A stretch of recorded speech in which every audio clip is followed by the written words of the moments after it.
Sveiki, man sauc Edgars, un šajā video es īsi vēlos izstāstīt par šo jauno pakalpojumu mājaslapas apmeklētāju monitorings, kas paredzēts ir, lai jūs varētu ievākt reālos datus par to, kā mājaslapas lietotāji uzvedās jūsu mājaslapā, ko klikšķina, ko neklikšķina, kur lasa, kur nelasa, cik daudz laiku pavada, no kurienes viņi nāk, tie, kas nāk no dažādiem resursiem, kā viņi uzvedās un tā tālāk. Un tā projām. Es parādīšu arī reāli, kā izskatās tie dati, kuri tiek ievākti. Un izstāstīšu par to procesu, kā tas notiek, un tad jums radīsies un arī izstāstīšu, kā var izmantot tos datus, un es ceru, ka jums radīsies tāds liels, labs priekšstats par to, kā vispār notiek tas process un kā viss tur izskatās. Tas iemesls, kādēļ vispār mēs šādu pakalpojumu izveidojām, un tas sākums ir tad, kad mēs uztaisījām savu jauno mājaslapu pirms kādu laiciņa. Pat mēs kā mājaslapu izstrādātāji, mēs, protams, veidojam savu mājaslapu balstoties uz kādām zināšanām, uz savu pieredzi, mēs zinām, kā lietotāji uzvedās, kādiem elementiem jābūt ir mājaslapā, mēs visu to zinām. Un tad, kad mēs mājaslapu taisam, mēs, protams, šo visu ņemam vērā, un mēs visu šo informāciju ņemam vērā un plānojam to mājaslapu struktūru. Bet tad, kad mēs savu jauno mājaslapu uztaisījām, mums, protams, bija pašiem arī interesanti zināt un redzēt, to, kā tiešām tie lietotāji uzvedās. Un tad mēs pieslēdzām rīkus klāt savai mājaslapai, kaut kādu periodu vācām datus, un tad mēs skatījāmies. Un bija ļoti interesanti redzēt, un es parādīšu no viena atvēruma, kā reāli izskatās tie dati. Un tad mēs sākām rādīt klientiem saviem. Kādreiz klienti mums esošie vai potenciāli, viņi saka, uztaisiet mums jaunu mājaslapai. Viņi saka, veiciet uzlabojumus mūsu esošajā mājaslapā. Un tad mēs viņiem sākam sarunājam tā, ka pirms vispār mēs taisam uzlabojumus, pieslēdzam tādu rīku. Un pieslēdzam šo rīku un savācam datus un apskatāmies, ko tiešām jūs tie lietotāji dara tajā mājaslapā. Jo viena lieta ir taisīt mājaslapu vienkārši uz pieņēmumiem, bet kas cits, piemēram, ir taisīt mājaslapu reāli uz faktiem. Kad rekur tā lietotāja uzvedās, šis viņiem interesē, šis viņiem neinteresē, šeit viņi klikšķina, šeit viņi neklikšķina. Un balstoties uz tiem var uztaisīt labāku lapu, jo jūs jau ziniet, kas ir jātaisa, un jūs ziniet, ko lietotāji grib un ko lietotāji meklē.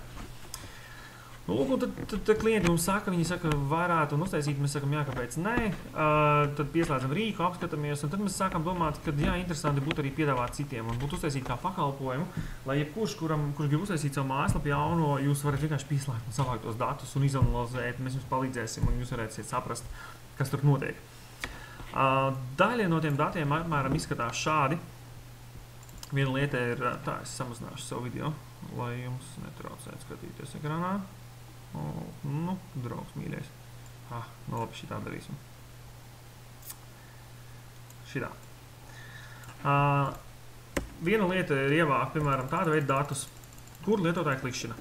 Reāli, apskatieties, var redzēt, kurās vietās klikšķina, kuras sadaļas interesē, kuras sadaļas interesē vairāk, kuras mazāk. Ja jūs varat redzēt, kur lietotāji ir klikšķinājuši vairāk, kur ir mazāk klikšķinājuši, viņi paskatījušies, kas viņiem interesē, tad braucot zemāk, ko jūs saņemsiet, viņiem interesējas ir, ja viņi klikšķinājuši, kādas funkcijas, kas tur iespēja tajā satura pārvaldības sistēmā, viņi pētījuši un klikšķinājuši.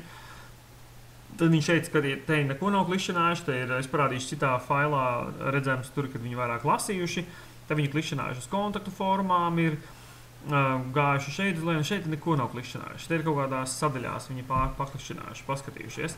Tas ir viena veida dati, kas iegūst, kurās vietās reāli cilvēki klikšķina. Un reizēm viņi klikšķina tādās vietās, kur vispār nav paredzēts klikšķināt. Un tad rodas jautājums, kāpēc.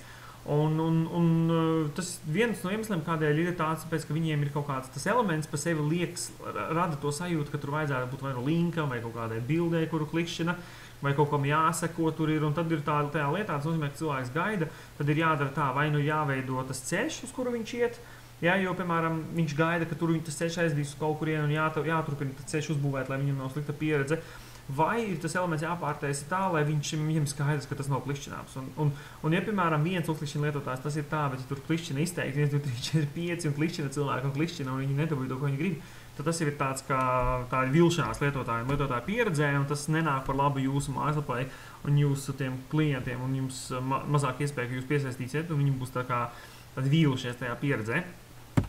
Otra lieta, ko jūs varat noteikt, interesanti dati. Šeit ir tāda kopējais bilde, ja var redzēt, šī informācijas pamatbūtība ir tāda, ka jūs varat redzēt, kurā vietā lietotāji ir lasījuši mazāk, kurā lietotāji daļā ir lasījuši vairāk, un te var tā virspusēji skatoties. Tur, kur ir gaišāks, tur ir viņi šajās vietās augstāk lasījuši vairāk, kur ir sarkanāks vai zils, tur viņi mazāk lasījuši. Tā, šeit ir... Jā, un te var apakšā arī redzēt, piemēram, procentuāli, ja, cik daudz procentu, ja sarkanais ir zaļais, jau ir mazāk lasīts, sarkanais ir vairāk, tu tāds, ja, tu var redzēt, cik kurā vietā. Nu, un šie dati apmēram šādi ir, ja, te ir šeit apmēram tik daudz, vairāk skatās, ja, kur zaļāks viņi ir mazāk. Viņš pat rāda, nu, teiksim, kurā vietā piebremzējuši un paskatījušies, pavadījuši laiku vairāk lasot, ja. Zaļais šitien mazāk, te jau sarkanais, jau te viņi vairāk pasēdējuši, palasījuši to informāciju. Šeit arī vairāk pavadījuši, paskatījušies, paklikšķinājuši, ja, ko tad saņems. Šeit ir mazāk to atsauksmi palasījuši, bet arī kaut kāda daļa lietotāji ir lasījuši tāds gaišāks, redziet. Nu, te ir mazāk, jo tumšāks, un jau uz leju vairāk, jo tumšāk tā lapa. Tas, ko es gribu vienkārši video vēl pieminēt, bieži tā cilvēki saka, jā, nu, kad uz leju jau vispār nelas lietotāji. Fakts, jā, kad pašā lejā cilvēki mazāk lasīs, bet ļoti būtiski arī tas, kā tā informācija sastrukturizēta un kā tas stāsts iet uz leju. Ja? Vai cilvēkam būs interese klikšķināt un rulēt, vai viņš paskatās augšā, ja viņam ir skaidrs, viņš neko negrib lasīt un viņš iet projām. Tādēļ tādas lietas ir jāņem, plānojot lapu arī. Nu, lūk, šāda veida dati tiek iegūti. Noteikti iegūst arī šāda veida datus, ja, kur lietotāji klikšķina. Un šie segmentētie lietotāji, redziet, ir balti punktiņi un ir melni punkti. Tas atvainojas, ir balti punktiņi un sarkani punktiņi. Un baltie lietotāji ir tie, kas ir pa jaunam ienākuši mājaslapā, sarkanie tie, kas atgriezušies. Ja? Un ja jums ir liela apmeklētība, piemēram, lapā, šeit ir vairāk, ja, klikšķinājuši. Ja jums ir liela apmeklētība lapā, ja, tad jūs varat pat salīdzināt to, kurā vietā klikšķina tie lietotāji, kuri atnāk pirmo reizi, kuri atnāk atgriežoties. Tur var arī sadalīt tie, kas nāk lietotāji, piemēram, no dažādām vietām, tie, kas nāk pa tiešo mājaslapā, tie, kas nāk caur Google, tie, kas nāk caur citām adresēm. Jūs varat tādā veidā segmentēt, ja, to lietotāju klikšķināšanu, nu, redzēt, šeit ir, ja, sadalīts. Un tā ir tā iespēja, kādā veidā jūs redzēt, patiešām varat sākt saprast to kopējo bildi, to kopējo ainu, kādā vispār tie lietotāji, kā uzvedās jūs tajā mājaslapā, ko viņi klikšķina, ko neklikšķina. Nu, un tas pakalpojums, kā viņš darbojās, mums ir tāds, kad jūs vienkārši aizpildiet pieteikumu formu, vai jūs ziniet, manus telefonu kontakti tur pie kontaktformas norādīti, jūs vienkārši uzzvaniet, piesakiet šo pakalpojumu, mēs jums sagatavosim rēķinu, nosūtīsim. Jūs apmaksājat rēķinu, jūs pieslēdziet, mēs pieslēgsim jums 30 dienas pie jūsu mājaslapas šos rīkus, kas ievāks datus, apskatīsies savāks gan par lietotāju uzvedību, par statistiku dažādu, ja, Google Analytics pieslēgsim, lai jūs variet redzēt, cik lietotāji atnāk, cik viņi laiku pavada, no kurienes nāk, kā viņi uzvedās, piemēram, cik aiziet uzreiz no lapas projām, cik turpina skatīties lapu, steidz laikam kādiem resursiem, kurās daļās viņi, teiksim, nokrīt nost aiziet no lapas, kurās viņi turpina, kādā secībā lapas, ja. Visus šos datus mēs savāksim kopā, ja, tev 30 dienu laikā. Un pēc tam tos datus sagatavojam un mēs jums viņus dodam un jums ir informācija par to, kā reāli lietotāji uzvedās. Un papildus tam mēs jums dodam konsultāciju. Mēs dodam jums bezmaksas konsultāciju, mēs vienkārši stundu apsēdīsimies ar jums vai caur Skype vai satiekoties, atkarībā no kurā vietā jūs Latvijā esiet.